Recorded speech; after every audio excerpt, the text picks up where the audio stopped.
Welcome, dear friends. Step into a world of green wonders. I see you're all eager to uncover the secrets of this beautiful garden. Well, you're in for a treat. I'm just a humble gardener who loves to get his hands dirty. For over 70 years, I've been nurturing gardens and learning along the way. Meet Grandpa, a gardening guru with a lifetime of experience. Through the years, he's perfected ingenious tricks to keep his garden flourishing. In this video, we'll unveil 10 secret gardening tricks that Grandpa swears by. Let's dive in. Now, every good garden starts with good soil, and the heart of good soil is compost. Think of it as nature's way of recycling. All those kitchen scraps, potato peelings, eggshells, coffee grounds, even those autumn leaves that gather on the ground, they can all be transformed into what I call gardener's gold. Layering these materials, a bit of brown here, a bit of green there, creates a magical potion that feeds your plants and brings life to the soil. You wouldn't believe the difference it makes. Now, this might sound a bit strange to some, but I've always been a firm believer in the power of the moon. Just as it affects the tides, it influences the moisture in the soil. I plant my seeds according to the lunar cycle. When that moon's waxing, I sow seeds that'll grow above ground like tomatoes and beans, and when it's waning, that's the time for root vegetables like carrots and potatoes. The garden is a community, you see, and just like people, some plants are better together than others. Take tomatoes and basil, for instance. Planting them side by side not only enhances their flavors, but the basil keeps those pesky whiteflies away from my tomatoes, and then there are marigolds. Scatter a few around and those bright beauties will deter all sorts of unwanted critters.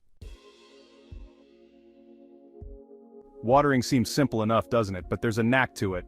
I like to water my plants early in the morning when the sun's just peeking over the horizon. A good, deep soak is what they need, rather than a light sprinkling every day. And to keep that precious moisture from evaporating, a layer of mulch around the base of your plants works wonders. Think of it as a nice, cozy blanket for your soil. Now, nobody likes a pest, but there's no need to reach for those chemical sprays. Nature has its own way of keeping things in check. Ladybirds, for instance, are a gardener's best friend. They feast on aphids, those tiny sapsuckers that can wreak havoc on your plants. You can attract ladybirds by planting their favorite treats, like calendula and dill. And if those pesky slugs become a problem, I sprinkle a bit of crushed eggshells around my plants. Variety, they say, is the spice of life, and it's certainly true for the garden. I never plant the same thing in the same spot year after year. I like to rotate my crops, moving them around the garden beds. This stops the soil from getting tired out, and helps to prevent the buildup of pests and diseases. Plus, it keeps things interesting, both for me and the plants. Don't throw away those eggshells. They're like a vitamin pill for your plants, especially those that love calcium, like tomatoes and peppers. Just crush them up and sprinkle them around the base of your plants. The eggshells break down slowly, releasing calcium into the soil, which helps to prevent blossom end rot in tomatoes. It's a simple trick that makes a world of difference. Now, who needs those fancy chemical fertilizers when you can make your own at home? I like to brew up a batch of banana peel fertilizer. Simply soak a few banana peels in water for a few days, and you've got yourself a potassium-rich tonic that will have your flowering plants blooming their hearts out. It's like giving them a little bit of extra love.